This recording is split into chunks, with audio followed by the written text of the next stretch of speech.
یہ بالکل درست ہے کہ عمران خان کو ایک ایسا اجرا ہوا اور برباد پاکستان ملا جس کی حالت غلام عباس کے افسانے اوور کوٹ جیسی تھی، جس کا ہیرو ایک انتہائی خوشباش شخص ہوتا تھا جو بہترین لباس پہنے، اوور کوٹ زیب تن کیے، ہیٹ سر پر سجائے گشت کیا کرتا تھا اور اچانک کسی گاڑی کی زد میں آ کر انتقال کر جاتا ہے۔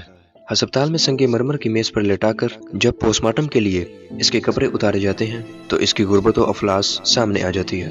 اس کے سلک کے گلوبند کے نیچے کالر سرے سے قمیض ہی نہ تھی۔ اوور کوٹ کے نیچے ایک بوسیدہ سا سویٹر تھا جس میں جا بچہ سوراخ تھے۔ جسم پر اتنی میل تھی جیسے صدیوں سے نہ نہایا ہو، لیکن گردن صاف کر کے ہلکا ہلکا پاؤڈر چھڑکا ہوا تھا۔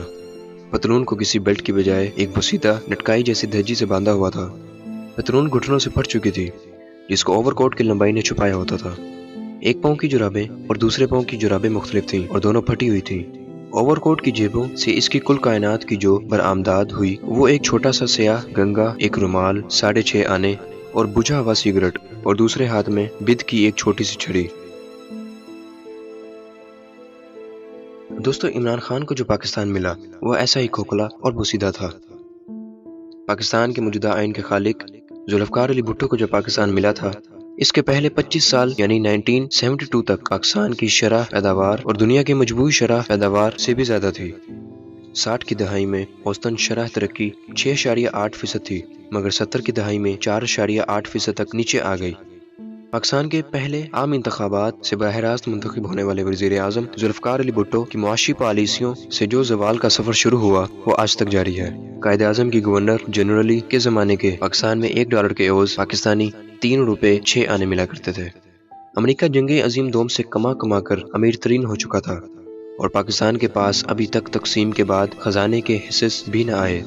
اس کے باوجود بھی ہماری معیشت اتنی مضبوط تھی کہ نیو یارک کے کسی بھی ریسٹورنٹ میں کافی کی پیالی 5 پنس یعنی پاکستانی 16 پیسوں میں ملتی تھی۔ ذوالفقار علی بھٹو کے وزیر خزانہ مبشر حسن جب 1962 میں ایک پروفیسر تھے تو وہ لکھتے ہیں کہ ان کی تنخواہ 1800 روپے ماہانہ ہوا کرتی تھی۔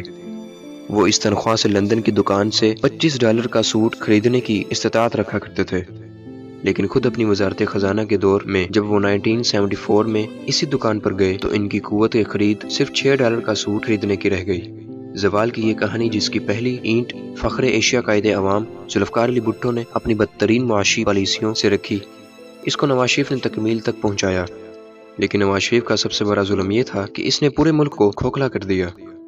یہ ملک جب تخلیق ہوا تو یہ ایک کسان کا ملک تھا جو اتنی گندم اگاتا تھا کہ کلکتہ سے مدراس اور ممبئی سے پشاور تک پورا ہندوستان پیٹ بھر کر کھانا کھاتا تھا، لیکن ذوالفقار علی بھٹو تک آتے آتے یہ کسان اور صنعت کار کا سانجا ملک بن چکا تھا۔ کراچی کی سائٹ سے لاہور کے کالا شاکاکو اور فیصل آباد تک لاتعداد ملیں لاکھوں مزدوروں کو رزق فراہم کرتی تھیں اور کروڑوں انسانوں کی آسائش کے لیے مصنوعات بناتی۔ مگر 36 سال کے بعد یہ ملک عمران خان کے حوالے ہوا تو یہ صرف اور صرف منافع خور تاجر کا ملک بن چکا تھا، جس کا اولین مقصد منافع کمانا ہوتا تھا۔ فصل اگر آسٹریلیا سے سستی ملتی تو وہ اپنے ملک کے کھیتوں کی فصلیں گلنے سرنے کے لیے چھوڑ دیتا تھا اور بیرون ملک سے منگوا کر نفع کماتا تھا۔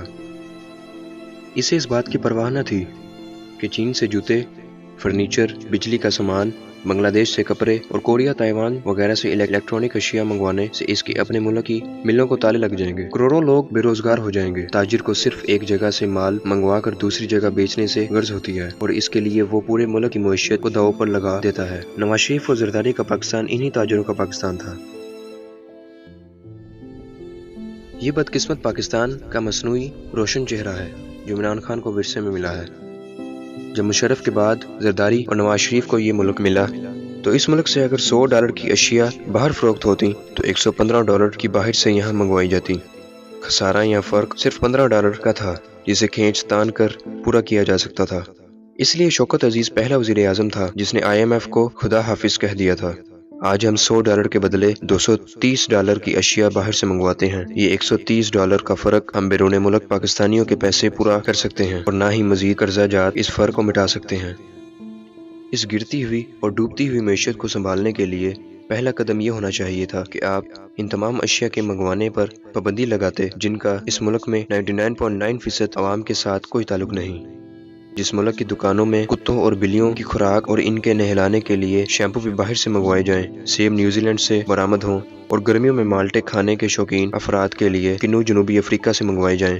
کارپوریٹ کلچر کی سٹیج کو پر رونق بنانے کے لیے پیرس اور میلان کی فیشن انڈسٹری کی تمام مصنوعات معالم جیسے کئی سو بازاروں میں کھلے عام میسر ہوں، اور ایسے بدترین حالات میں ہر کوئی لیڈر ہی حکومت کا پہلا وزیر خزانہ پارلیمنٹ میں بجٹ پیش کرتے ہوئے یہ کہے کہ ان اشیاء پر پابندی لگانا چاہتا ہوں۔